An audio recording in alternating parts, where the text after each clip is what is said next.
Hello po! Welcome sa ating kusina. For today's video, magluluto po ako ngayon ng pakbet. Ang una ko pong ginagawa, sinasangkutsa ko muna itong taba.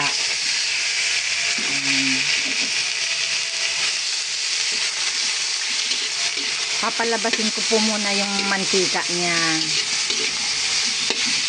At sa mantika po nitong taba, doon po ako magigisa ng bawang, sibuyas at kamatis. Yan, hayaan ko lang po muna siya dyan. Pag nasangkot siya na po natin ng taba, dito po tayo sa mantika niya magigisa ng bawang. Yan, dito na po tayo magigisa.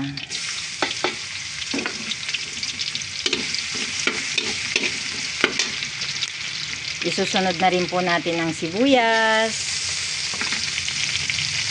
kamatis,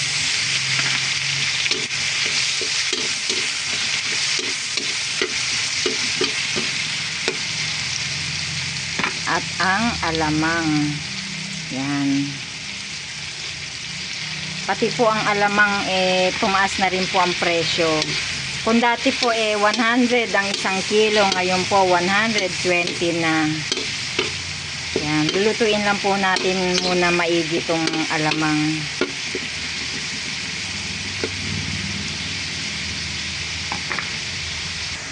Yan, kapag lutong-luto na po ang ating alamang, kaya halo na natin yan. Yung ating sinangkot siyang taba. Yan. Tapos, ilalagay na po natin ang sitaw, ang kalabasa,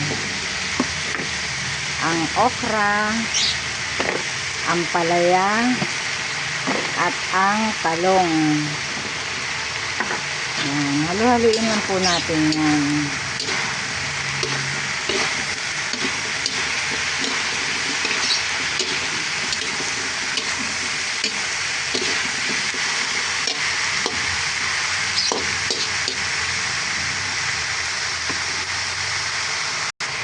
Lalagyan po natin ng konting tubig at tatakpan po natin.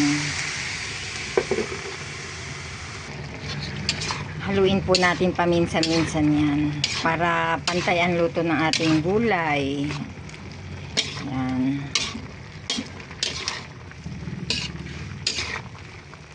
Ganda ng kulay mga mamshis. Nakakaakit tignan. Yan, ngayon naman po lagyan na natin siya ng pampalasa. Yan, saka natin haluin. Yan, luto na po yan. Kailangan wag natin siyang i-overcook. Kailangan half cook lang ang ating gulay. Yan. Marami rin pong may gusto nito.